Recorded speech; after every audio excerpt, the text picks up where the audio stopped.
નમસ્કાર, આપ જોઈ રહ્યા છો ન્યૂ ભારત ન્યૂઝ અને હું છું ધ્રુવી। નર્મદા જિલ્લામાં ₹75 લાખના કથિત તોડકાંડ મુદ્દે રાજકીય માહોલ ગરમાયો છે। આ મામલે સાંસદ મનસુખ વસાવાએ ચોંકાવનારું નિવેદન આપતા જણાવ્યું હતું કે સરકાર જો તેમની વાત નહીં સાંભળે તો તેઓ ભાજપમાંથી રાજીનામું આપી દેશે। નર્મદા જિલ્લામાં તોડકાંડના મુદ્દે રાજકીય ગરમાવો ચરમસીમાએ પહોંચ્યો છે, જ્યારે ભરૂચ અને નર્મદા જિલ્લાના સાંસદ મનસુખ વસાવાએ સરકાર, અધિકારીઓ અને રાજકીય નેતાઓ સામે ગંભીર આક્ષેપો કર્યા છે।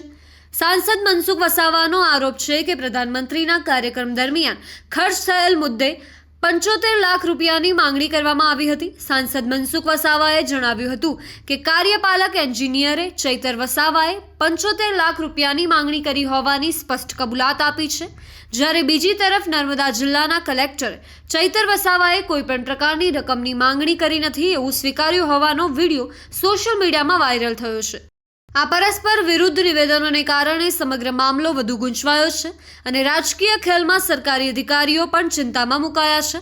સાંસદ મનસુખ વસાવાએ જણાવ્યું હતું કે તેઓ આવતીકાલે નર્મદા જિલ્લાના કલેક્ટરને રૂબરૂ મળી સમગ્ર બાબત અંગે ખુલાસો માંગશે। સાંસદ મનસુખ વસાવાનો વધુ આરોપ છે કે સરકારી અધિકારીઓને દબાણમાં લઈ સંકલનમાં સવાલો ઊભા કરી 75 લાખ રૂપિયાનો તોડ કરવાના પ્રયાસો કરવામાં આવ્યા છે। આ મામલે જો સરકાર સાંસદની વાત નહીં સાંભળે તો તેઓ ભાજપમાંથી રાજીનામું આપી દેશે તેવી ચીમકી પણ આપી છે। જગજાહેર વાત છે કે દેશના પ્રધાનમંત્રી નરેન્દ્રભાઈ મોદી સાહેબ કેવડિયા સરદાર વલ્લભભાઈ પટેલની એકતા પરેડમાં આવ્યા અને એ એકતા પરેડને લઈને સ્વાભાવિક ખર્ચ થાય, અલગ અલગ રાજ્યોની સાંસ્કૃતિક ટીમો આવી, પોલીસ આવ્યા, મિલિટરી આવે અને સ્વાભાવિક ખર્ચ થાય અને 15 જ દિવસમાં ડેડિયાપાડા તાલુકામાં ભગવાન બિરસા મુંડાનો જન્મ જયંતિનો ઉત્સવ ઉજવાયો।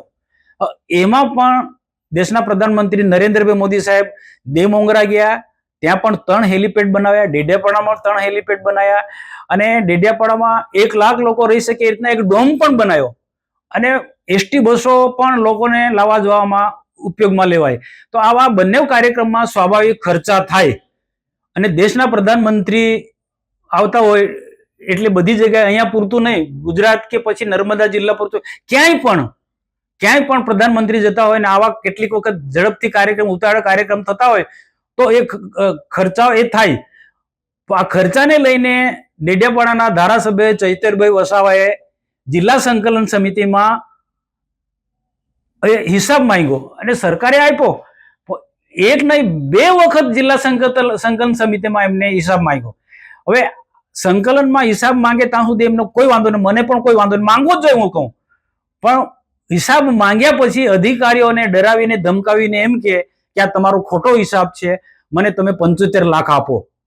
એટલે અધિકારીઓ ગભરાઈ ગયા। કાર્યપાલક ઇજનેર મોદી જે છે ત્યાં નર્મદાના, એની પાસે 75 લાખની માંગણી કરી અને એ કાર્યપાલક ઇજનેર મોદીજીએ નર્મદા જિલ્લાના કલેક્ટર એ પણ મોદી સાહેબ છે, તો એ કલેક્ટર મોદી સાહેબની વાત કરી।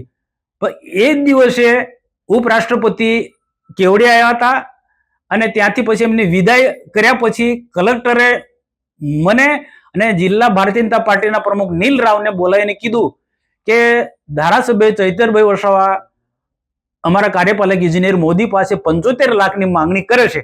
કલેક્ટરે સામેથી કીધું છે, મેં નથી પૂછ્યું, મને તો ખબર પણ નથી, પણ સંકલનમાં પ્રશ્ન પૂછ્યા પછી 75 લાખની માંગણી કરે છે એ વાત નર્મદાના કલેક્ટર મોદી સાહેબે મને કીધી છે। મારી સાથે જિલ્લા પાર્ટીના પ્રમુખ નીલ રાવ પણ હતા અને બાકીના અન્ય અધિકારીઓ પણ હતા। આ બધાની હાજરીમાં કલેક્ટરે વાત કરી છે અને ત્યાર પછી બીજા દિવસે આનો પ્રયત્ન હતો કે કોઈને કોઈ રીતના દબાવવાના।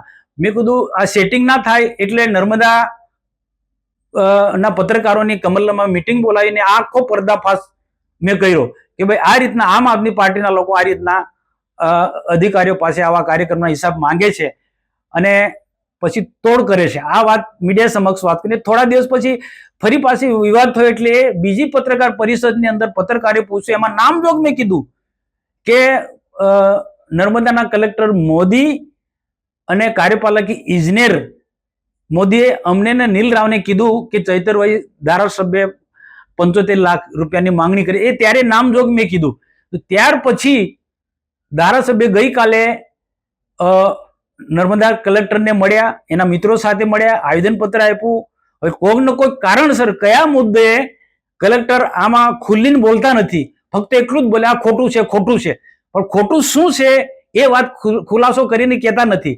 પણ આજે કલેક્ટરે સ્પષ્ટ કહેવું જોઈએ, કારણ કે કેવડિયા મુકામે ઉપરાષ્ટ્રપતિના ગયા પછી ઘણા બધા અધિકારીઓ હતા, ત્યાં કલેક્ટરે આ વાત મુદ્દો છેડ્યો હતો અને કાર્યપાલક ઇજનેર મોદીજીએ કબૂલ્યું હતું અને ત્યાર પછી કાર્યપાલક ઇજનેર રજા પર જતા રહ્યા. પણ હવે રહીનો જો કાર્યપાલક ઇજનેર ખોટું બોલતા હોય કે જિલ્લાના કલેક્ટર ખોટું બોલતા હોય તો મારા માટે બહુ મોટો પ્રશ્ન છે કે હું જે બોલ્યો છે, મેં જે ઉપરાણું લીધું, કોનું ઉપરાણું લીધું? અધિકારીઓનું.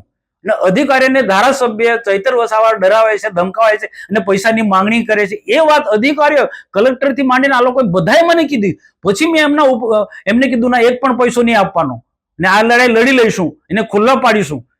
તો આ સામેથી આ લોકો કહે છે ને જ્યારે કલેક્ટર ગઈકાલે નરવા કુંજરા ક્લિયર બોલતા નથી, તો આના માટે કલેક્ટર ને કાલે હું મળવાનો છું. મારી સાથે જિલ્લા પાર્ટીના પ્રમુખ નીલરાવ પણ આવવાના છે અને કલેક્ટરને અમે કહીશું, રૂબરૂ મીડિયાને પણ લઈ જઈશ કે ભાઈ તમે જ કેવડિયા મુકામે હેલીપેડ પર તમે આજ વાત કહી કે ચૈતરભાઈ આ રીતના માંગે છે 75 લાખ, તમે કીધું છે, અમને તો ખબર નહોતી અને તમે મને કમ ફરી જાઓ, સાચી વાત કહો. એટલે સાચી વાત કલેક્ટરને કાલે કહેવી પડશે અને જો કલેક્ટર સાચું ના કહે તો આ સત્યની લડાઈ છે, હું સત્યની લડાઈ લડીશ, સરકારમાં પણ ગઈશ. સરકારે મારું સમર્થન કરવું પડશે. હું જે લડાઈ લડું છું એ કોના? સરકારના અધિકારી માટે લડું છું. સરકાર પર જે બેફામ ગાળો દે છે સરકારના મંત્રીઓને, એની સામે, એવા ધારાસભ્યની સામે લડું છું. તો સરકારે મને મદદરૂપ થવું પડશે, મારી સાથે ન્યાય સરકારે કરવો. એવી કમિટી બનાવો, આખી સરકારી કમિટી બનાવવી જોઈએ, આખી તપાસ સમિતિ મૂકો, કંઈક ને કંઈક સત્ય બહાર આવશે. ને જો સરકાર આટલું પણ નહીં કરે, મદદરૂપ નહીં થાય, સરકાર મને જો મદદરૂપ ના થાય, મારી જ લડાઈ છે, સત્યની લડાઈ છે. આવા તોડ પાણી કરનારા લોકોની સામે મારી લડાઈ છે.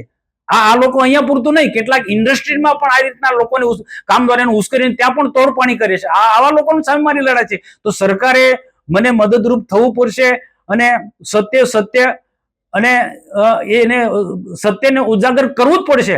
અને જો સરકાર જો મને મદદ ના, હું ખોટી માંગણી નથી કરતો ખોટી રીતના, પણ એક સાચી વાત છે, સાચી વાતમાં જો સરકાર મને સમર્થન નહીં કરે તો હું ભારતીય જનતા પાર્ટી છોડી દઈશ અને સરકારનો વર્ષોથી મને વિશ્વાસ છે એ સરકાર પર હું ભરોસો નહીં રાખું. ભરૂચ અને નર્મદા જિલ્લામાં એકવાર ફરી સાંસદ મનસુખ વસાવા અને ચૈતર વસાવા આમને સામને આવી ગયા છે. જો સાંસદના આક્ષેપોના આધારે ચૈતર વસાવા સામે ખંડણીની ફરિયાદ નોંધાય તો તેમને મુશ્કેલીઓ વધે તેવી શક્યતા વ્યક્ત કરવામાં આવી રહી છે.